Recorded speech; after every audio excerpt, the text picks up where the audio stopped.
I still remember the first time I saw Jordan. It was raining. Not the kind of romantic, soft drizzle you see in movies, but real, messy, soaking wet rain. I had ducked under the awning of a corner bookstore in Hillcrest, clutching a cheap takeout container in one hand and a broken umbrella in the other. That's when he came running across the street. Tall, broad-shouldered, laughing like the weather was a joke that only he understood. He wore this faded denim jacket, soaked through at the shoulders, and his sneakers squeaked when he stepped inside beside me. He looked at me, smiled, and said, "Guess we're both terrible at checking the forecast." That was it. That was the first line. No cheesy pickup, no forced charm. Just a guy with tired eyes and a beautiful, honest smile. And for reasons I still can't explain, I smiled back like I hadn't in months. I'd just gotten out of a 2-year relationship. The kind that ends in echoing silence, where the person doesn't slam the door, they just stop looking you in the eye. I was nursing a breakup like a bruise that wouldn't fade, working at a print shop during the day and bartending on weekends to make rent. My world had become a rhythm of exhaustion, microwave meals, and ignored texts from friends who didn't know how to help. But Jordan, he changed the tempo. He wasn't flashy or rich. He was in between jobs, figuring things out, as he put it. He had dreams, becoming a lifestyle vlogger, building a brand. At the time, I didn't even really know what that meant. I just knew he filmed a lot of videos and was always editing something late into the night. We started talking that day under the awning. Then coffee the next day. Then drinks the weekend after. Within a month, he was spending more nights at my place than his. By the end of that winter, he had a drawer. By spring, he had a key. We didn't have much, but we had each other. Our apartment was small. A walk-up with cracked windows and water stains that bloomed on the ceiling like maps to nowhere. The floor creaked, the heater clanked, and our neighbors fought too loudly through the walls. But I remember laughing until midnight with him over frozen pizza and boxed wine, curled under mismatched blankets on our thrifted couch. We used to lay there, his head on my chest, while he told me what it would be like when he made it. How he'd buy us a place with tall windows and a kitchen island. How he'd take me to Tulum, to Greece, to Bali. He'd whisper these fantasies like bedtime stories, and I'd listen, not because I believed in the places, but because I believed in him. I worked long shifts to keep us afloat. He was still trying to grow online, and it didn't pay much then, a few brand samples, the occasional affiliate check.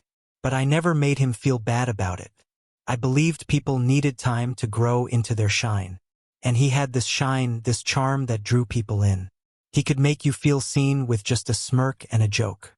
"You believed in me before I believed in myself," he'd whisper, arms around me in the dark, when the doubts crept in. I loved that version of him. The one who called me babe in public, who reached for my hand without thinking. The one who danced around the apartment to bad music in worse pajamas. The one who'd kiss my cheek while I scrambled eggs and tell me I smelled like home. And I let myself believe, stupidly maybe, that this was it. That after all the heartbreaks, all the half-formed flings and ghosted texts and one-night regrets, I had found someone who stayed. But the thing about fairy tales is, they always end. And sometimes you don't even hear the page turning until the story's already changed. Started slowly, so slowly I almost didn't notice at first. Jordan stopped reaching for my hand when we crossed the street. That's what I remember first. It used to be second nature, this quiet little reflex. But one afternoon, as we walked past the bookstore where we first met, his hands stayed firmly in his pockets. When I reached for him, he pulled his phone out and pretended to scroll. I told myself not to overthink it. He started coming home later. Said he was meeting with people, networking, building his brand. He was getting more followers, it was true. His Instagram was growing fast, and some of his videos started going mildly viral: skincare routines, day-in-the-life vlogs, hot takes on relationship trends. I was proud of him, I really was, but I started noticing he'd post things I wasn't part of. Rooftop drinks, designer clothes I hadn't seen, people I'd never heard him mention. I'd ask how his day went and he'd say, "Fine," without looking up from his phone. We stopped cooking together. Our frozen dinners became solo affairs. I'd hear him laughing in the other room, FaceTiming someone, then stop when I entered. One night I planned a date. Nothing fancy, just tacos and our favorite bottle of cheap wine. I lit a few candles. Put on the playlist he made for me last year. He walked in an hour late, stared at the food, and sighed like it annoyed him. Babe, I told you I had something tonight. It's a collab meeting. I can't just skip those. I hadn't remembered him telling me, but I didn't say that. I just nodded, packed the food away, and told myself I was being clingy. He started dressing differently, too. New designer jackets, tailored pants, watches that looked expensive. When I asked where he got them, he'd shrug. People send me stuff now, he said. It's part of the job. But I noticed the way he looked in the mirror lately, like he was someone else. Like he liked the new version more than the one who used to dance in pajamas. I started blaming myself. Maybe I wasn't exciting enough. Maybe he needed someone who fit his new world. Someone who didn't come home with ink-stained hands from the print shop. I tried harder, complimented him more, gave him space when he asked for it, stayed up to watch his premieres, even when I had to be up early. Still, I could feel him slipping. One night, while doing laundry, I reached into the pocket of his jeans to check for receipts or gum wrappers. A habit. What I pulled out hit like a punch. 2 dinner receipts. One from a place I'd never been. A high-end sushi lounge with gold-trimmed menus. Another from a luxury rooftop bar. Both from nights he'd told me he was working late. I stared at them like they were evidence. And maybe they were. I didn't confront him immediately. I folded the jeans. I folded the doubt. But something inside me was breaking, not from anger, but from the weight of not knowing how to fix what we had become. The final blow came on a Sunday. I was sitting on the couch, half asleep, when he walked in and stood in front of me. He didn't sit down, didn't ask if I was okay. He cleared his throat like he was practicing a speech and said, "I think we've outgrown each other." I blinked. "What?" "I mean, we're just in different places," he continued, not looking at me. "You're sweet, but I need someone who can match my pace now. Someone who gets it." I remember staring at the TV behind him. A nature documentary was playing. A lion chasing something slow. I didn't cry. I didn't even speak. I just nodded, got up, and walked into the kitchen because I didn't want him to see my face collapse. He packed a bag that night. Not all his things, just the curated essentials. His ring light, his cologne. The blue sweater I once bought him on clearance that he suddenly adored again. 2 days later, he went Instagram official with someone new. A man named Damon Lattimore, a much older, very rich gay entrepreneur who owned a luxury skincare company and had 3 Teslas. He was everything I wasn't: powerful, wealthy, connected. The kind of man who could buy Jordan his dream life with one text. The caption on their first photo together was a quote. "When you meet someone who sees you, don't look back," with a flame emoji and a champagne bottle. I wasn't tagged. I wasn't mentioned. But I didn't need to be. Everyone knew who he just walked away from. Everyone knew who he used to cry to at night. Everyone knew. Because for 2 years, I had been the background of every picture. And now, I wasn't even a memory. There's no good way to grieve someone who isn't dead. Especially when they're trending. After Jordan left, I tried to pretend I was okay. I cleaned the apartment like that would somehow clear out the silence he left behind. I tossed his old toothbrush, deleted our couple playlists, unfollowed him on everything. But none of it worked. Because when someone like Jordan leaves you, he doesn't just disappear, he multiplies. He was everywhere. My Explore page, mutual friend stories, even in targeted ads. Suddenly he was in Turks and Caicos, wrapped in a white linen shirt, champagne in hand. Then in Mykonos on a yacht, Damon's hand casually resting on his thigh. Then at some exclusive launch party, arm in arm with a celebrity I once watched on reality TV. His face had changed, too. The softness I used to kiss every morning was now sculpted, trimmed, and polished for the camera. Every post was carefully curated. Every caption a performance. Every smile a knife. And I was still here, still in the same apartment, microwaving leftovers, pulling doubles, wondering if I'd imagined the love we used to share. Friends reached out at first, but their messages were awkward. "Hope you're okay. Just saw the news. If you ever want to talk." Then they stopped. Or worse, They stayed neutral. "We're not picking sides," one said when I asked why she still liked his posts. And maybe that hurt more than anything. Because when someone leaves you like Jordan did, for someone older, richer, more powerful, people treat it like a business decision. Not betrayal. Not heartbreak.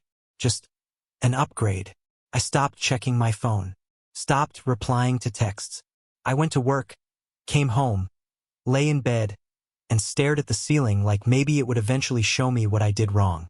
I blamed myself. Maybe I held him back. Maybe I didn't believe in his dream enough. Maybe I was boring, not Instagrammable, not hot enough, not viral enough. The shame sank in like ink into water. Slow, dark, and impossible to reverse.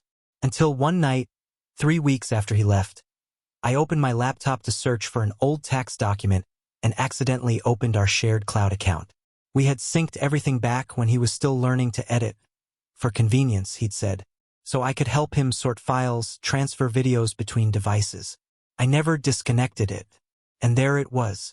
Not just our old photos, the ones he'd never posted, but videos, voice notes, screenshots, an entire history, unfiltered and unsanitized, frozen in a digital purgatory he'd forgotten to erase. One folder was labeled J Backup.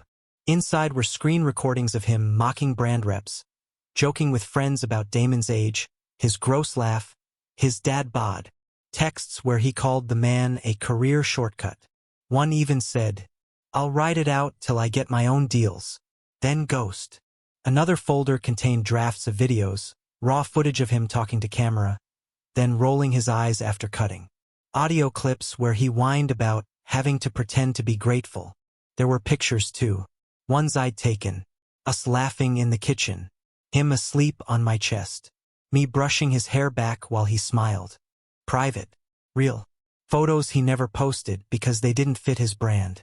I sat there, staring at all of it. He had erased me publicly. But in here he left everything. The truth. The manipulation. The two-faced ambition. And I don't know what clicked inside me. Maybe it was the anger. Maybe it was the humiliation. Maybe it was just the realization that I wasn't crazy. That I didn't imagine his love. That it was real once. And that he chose to discard it the moment it stopped serving him. But I said aloud, softly, to no one, if I was nothing, why did he leave behind so many pieces of me? And just like that, the grief cracked open and something else crawled out. Not forgiveness. Not even closure. Just the cold, steady pulse of clarity. I didn't have fame. I didn't have yachts or connections or followers in the hundreds of thousands. But I had something he underestimated. The receipts. And suddenly, I wasn't powerless anymore. Grief has a voice. It sobs, it screams, it pleads. But revenge whispers. That night I didn't cry. I didn't drink or text someone I shouldn't. I sat in the dark, lit only by the bluish glow of my laptop screen, staring at the evidence Jordan left behind. Like footprints from the version of himself he thought no one would follow. I began organizing the files. I created folders, tagged dates, added captions. There was something disturbingly methodical about it, like I was assembling a case. Because I was. Screenshots of Jordan texting a friend. He calls me babe like we're real. Lameo. Man's got a yacht. I've got bills. Another. Fans are so cringe. Like, don't DM me if you can't afford a cameo. Then there were the messages about Damon, the sugar daddy. I'm gonna ride this one till I blow up, then act like we outgrew each other. Standard exit plan LOL. And worse, voice memos. Jordan recording himself venting in the mirror, saying things like, "It's exhausting pretending to care about all this LGBTQ advocacy stuff. I just want the money. Let someone else save the world." I should have been shocked. I wasn't. This was the Jordan only I had known in fragments. The one who once told me I was too emotional for caring about queer youth shelters, who laughed when I said I donated a portion of my bartending tips to a trans housing fund. Now the world was seeing the polished version of him. But I had the raw footage. And maybe it was petty. Maybe it was dangerous. But I decided the world needed to see it too. I created a fake Twitter and Instagram account under the handle @RealJordanFiles. No bio.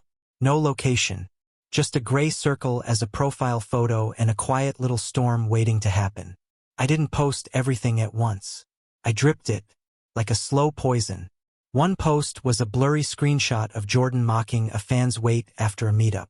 Another was a screen-recorded voice note of him saying, "God, if I have to fake one more Pride collab with a smile, I'll gag." And not in the fun way. I tagged no one, used no hashtags. But the internet, it knows how to dig when it smells blood. Within hours, fan pages were asking, "Is this real? Old screenshots or current behavior? Receipts, please." I gave them just enough to question, enough to doubt. And then I built the site. I used one of those template builders, simple, sleek, minimalist. The homepage had just one photo of Jordan, not the filtered, edited, polished version. A candid I took of him on our couch, mid-laugh, eating cereal with almond milk. He looked human in that picture. Real. The title? The Real Jordan. I added tabs. Behind the curtain, with videos of him mocking LGBTQ creators, calling them too political. Private messages. A curated collection of texts to friends describing Damon as a walking ATM with a receding hairline. Brand truths, screen grabs of him faking reviews, reselling gifted products, and bashing sponsors in private chats. Every section had dates, timestamps, and context. I included disclaimers, anonymized third-party names, blurred unrelated faces. This wasn't just spite. It was surgical. Then I prepared the final blow. I logged into Reddit using a fresh account with an old username I hadn't touched since college. Subscribed to influencer gossip threads, LGBTQ drama boards, and marketing ethics pages. I drafted a post titled, "Jordan is not who you think he is." I was there. I kept it anonymous. Wrote it like a confession. I loved him. I supported him. I believed in him. But I can't watch him sell a lie anymore. And then I dropped the link to the site. I didn't refresh. Didn't stare at notifications. I closed the laptop, walked to the kitchen, and made myself a cup of tea. Chamomile. No sugar. The kettle whistled gently, and for the first time in weeks, the sound didn't feel like a scream. A few hours later, I checked. Reddit was on fire. Threads were multiplying. People cross-posting. Screenshots flooding timelines. Fan accounts deleting tributes. Brands tagging PR teams. Jordan was trending not for a collab, for a reckoning. By morning, his name was on Twitter's Explore page with the hashtag #RealJordan. And all I did was whisper back into the void he left me in. "You wanted the spotlight. I just showed them where the wires were." It didn't take long. Just 48 hours. 48 hours for a man who had built his entire image around perfection. Sun-kissed skin, curated brunches, fake deep captions, to watch it all turn to ash. The morning after I dropped the Reddit post, it hit 5,000 upvotes before noon. Then came the retweets. Then the Instagram T accounts. Then the TikToks, dramatic voiceovers of his leaked messages, reaction stitches from creators, even memes. Some cruel, some insightful. All relentless. By evening, #RealJordan was trending alongside #InfluencerExposed. The influencer world doesn't bleed, it hemorrhages. Brand reps moved quickly. His partnership with a gender-neutral skincare brand was the first to go. Their statement was short and cold. "We stand firmly with the LGBTQ+ community and do not support hypocrisy or hate behind closed doors." The post got over 50,000 likes. Other sponsors followed. Collabs were pulled. PR agencies unfollowed him silently. But the loudest voices? Other queer creators. Some had worked with him. Some had shared panels or promo events. A few had messaged me privately, asking if what they were seeing was real. I didn't reply. I didn't have to. They spoke out in threads and videos. This is why we say representation without integrity is dangerous. Being gay doesn't excuse using your identity as a shield to exploit others. He pretended to care. He never actually did. The backlash was brutal, but not blind. People didn't just cancel him, they dissected him. Piece by piece, they laid out the cracks, the patterns. The red flags so many had ignored because his smile was pretty and his feed looked expensive. But the twist? The sugar daddy, Damon, got dragged right into it. People started connecting the dots. That the brand deals Jordan claimed to earn organically had Damon's hand behind them. That his lavish vacations were courtesy of Damon's jet, not viral views. That most of his social climb wasn't hustle, it was escort strategy with better lighting. I didn't leak those details. Someone else did. Maybe one of Damon's staff. Maybe another ex. Maybe karma just has better Wi-Fi these days. But by day 3, Damon pulled back. The photos stopped. The gifts stopped. The comments disappeared. And just like that, the man Jordan traded everything for went quiet. I heard through a mutual friend that Damon froze the card. Kicked him out of the Miami condo. Said it was a branding issue. Jordan went live on Instagram that night. He looked pale, disheveled, exhausted. The caption said, "When they tear down good people for clicks." I clicked in. Thousands were watching. He sniffled into the camera and said, "This isn't who I am. These screenshots are taken out of context. People are trying to tear down queer creators for being successful. We should be lifting each other up." A single tear slid down his cheek. But the comments? They didn't buy it. Gaslighting 101. So you weren't mocking your fans? The receipts aren't lies, Jordan. You left someone real for money, and now you're broke and exposed. I watched quietly, from my couch, tea in hand again, just like the night it started. His voice cracked. This was a targeted attack. I gave my life to this community. But he hadn't. Not really. He gave his life to image, to control, to the illusion of authenticity. The next morning, a video surfaced. One I hadn't even known existed. Someone, probably Damon, had leaked a private story clip. Jordan, lounging in bed, shirtless, glass of wine in hand, clearly intoxicated. The camera panned to Damon in the background, trying to dance. Jordan turned the camera on himself and whispered, laughing, "Babe has the rhythm of a refrigerator on wheels. But hey, that credit card's sexy."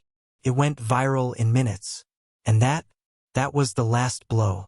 Suddenly, the narrative wasn't about a misunderstood influencer. It was about manipulation, classism, exploitation wrapped in pretty packaging. His follower count dropped by the thousands. Brand pages purged him from their feeds. He deleted all posts with Damon, then turned off comments altogether, then went offline. Just like that, the castle he built from stolen bricks collapsed. And me? I didn't comment, didn't like, didn't post cryptic quotes or tweet lyrics. I just watched. There's something eerie about seeing someone fall so publicly, especially when they were once the most private part of your world. But I didn't feel sorry for him, because some people beg for attention, others demand love, and some want to be worshipped. He wanted fame, and I whispered, the words barely touching the edge of my teacup, "Now you've got it." It had been weeks since the last wave of backlash. The hashtag faded. The influencers moved on. Damon disappeared completely, back into the velvet shadows of high society anonymity. And Jordan? He vanished too. His accounts were wiped clean. No new stories, no posts, no lives, just silence. I'd moved on in my own quiet way. I changed the curtains, bought new dishes, repainted the living room in a muted clay color I'd always liked but he'd once called depressing. There was a second-hand print of an abstract painting above the couch now. Messy lines, bold strokes, no symmetry. I liked that it didn't try to be perfect. The air in the apartment was different, too. Still but not heavy, like peace had finally taken root.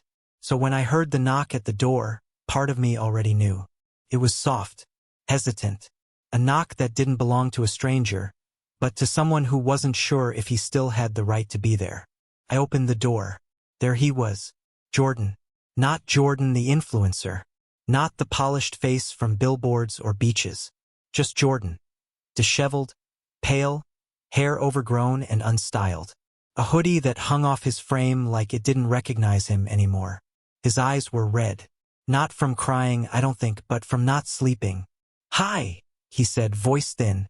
I didn't speak. I stepped aside. He took it as permission and walked in slowly, like he was stepping onto sacred ground. He looked around, noticed the art, the changed throw pillows, the way the apartment no longer carried his scent. "You changed a lot," he said softly. I nodded. It felt right. He sat down on the edge of the couch, our old couch, and rested his elbows on his knees like a teenager trying to find the right words in a therapist's office. "I messed everything up," he said finally. I stayed standing. He glanced up. His voice cracked. "He used me, Damon. It was all for show. He never really cared." He swallowed. "I mean, maybe he did, but only in the way people care about a pretty vase. You know?" I didn't answer, just listened. Jordan kept going, as if silence gave him permission to confess. "I thought if I played the part long enough, I could become the person I pretended to be. I thought I'd be happy." He looked around the apartment again.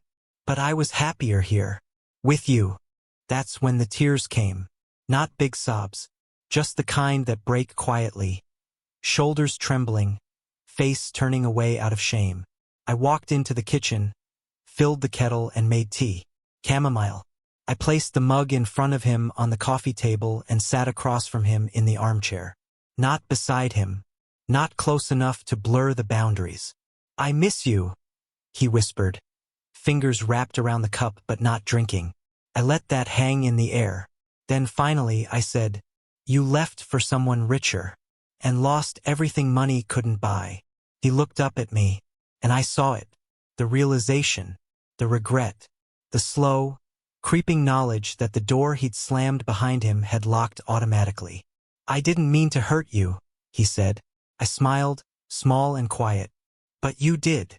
He shook his head, desperate now. "Maybe we could." "No," I said gently but firmly. The word didn't feel cruel. Felt like closure, like the last page of a chapter that no longer needed to be read aloud. "You used to tell me I believed in you when you didn't believe in yourself," I said. "But the truth is, I also believed we were building something together." He wiped at his face. "We were." "No," I said. "I was building. You were waiting for someone else to finish the house and hand you the keys." Silence. He stared down at the mug like it might offer him a different answer than the one he already knew. I stood. He understood. He set the cup down, still full, untouched, and walked to the door. Before stepping out, he turned. "I hope you find someone who sees all of you," he said, quietly. "Even the parts one ignored." I nodded. "I already did." He opened the door. The hallway outside was dim, empty. He stepped out and I gently closed it behind him. No slams. No dramatic pauses. Just a soft click. And on the other side of that door, I stood alone. Not lonely, not broken, not angry. Just free. The strange how quiet healing is. No one tells you that. They talk about the breakdowns, the nights you can't breathe, the rage and the sobbing and the begging for closure. But they don't talk about what comes after, the quiet mornings, the soft routines, the peace that feels foreign at first, like wearing someone else's sweater. Warm but unfamiliar. It didn't happen all at once for me. There was no grand epiphany, no cinematic glow-up, no inspirational speech in a mirror.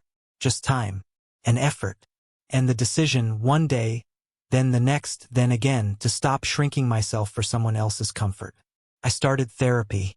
Not the online, one-time thing I'd half-heartedly tried before, but real, sit in the chair, unpack your gut therapy. I hated it at first. The silence between questions. The way my therapist wouldn't let me joke my way out of pain. But slowly, I started saying things out loud I'd never admitted even to myself. Like how I'd built my self-worth around being needed. How I thought love meant giving until there was nothing left. How I believed that if I could just be enough, I wouldn't be abandoned again. I forgave myself piece by piece. Not for loving him, that part wasn't the mistake. But for thinking he was the only one who could love me back. I also started working part-time at a local queer youth center. Just a few days a week, helping organize events, edit grant proposals, mentor teens who needed safe spaces. They reminded me of me at 17, at 22, even at 29. searching for a mirror that didn't distort. Some days I'd stay late and talk to a boy who had just come out to his parents. Other days I'd just set up chairs for poetry readings and smile at the courage it took for people to share their stories. I wasn't saving anyone. I wasn't trying to. But for the first time in a long while, I felt like I was showing up. Not as someone's boyfriend, not as a shadow, but as myself. And then there's Adrian. He came quietly into my life like good things do. A graphic designer who volunteered at the center on weekends. Gentle voice, kind eyes. The kind of man who asks how your day was and actually listens when you answer. We've been seeing each other slowly without pressure. He knows everything. I told him the whole story one night on a walk, nervous that the mess of my past would scare him off. He just nodded and said, "That must have hurt like hell. I'm glad you're here now." He never asks me to perform my pain. He just holds space for it. And in return, I've learned how to hold space for something I'd nearly forgotten how to receive. Softness. Last weekend, we went to an art gallery downtown. It was a small exhibit, a showcase from queer artists around the city. Paintings, mixed media, photography. One wall caught my eye. Black and white portraits, minimalist and raw. Each photo told a story without needing words. And then I saw it. A photo titled, "The Boy He Thought Was Replaceable." It wasn't a photo of me, not literally, but it could have been. A young man standing in the ruins of a burned-out building, light pouring through the holes in the roof, arms crossed over his chest. I was not angry, not afraid, just resolute. There was a plaque beneath it. He used me to build a castle. I used the ruins to build a home. I stared at it for a long time. Adrian didn't say anything. He just slid his fingers into mine and squeezed. And in that moment I felt it. Not revenge. Not even justice. Peace. The kind that wraps around your shoulders without demand. The kind that doesn't need an audience. The kind that whispers, "You're not what he left behind. You're what he couldn't reach." We left the gallery, walked home under city lights, and made tea in a kitchen that now had 2 mugs always on the drying rack. I sat on the couch, the same old couch, but no longer weighed down by memories. Adrian curled beside me. We didn't talk much. We didn't need to, because this time I chose myself. And I was enough. What would you have done if your partner left you for someone richer? Then came crawling back after losing it all. Would you forgive them? Or close the door like I did? Let me know in the comments. I read every single one. And if this story moved you, don't forget to like, subscribe, and turn on notifications. More powerful true stories every week, right here.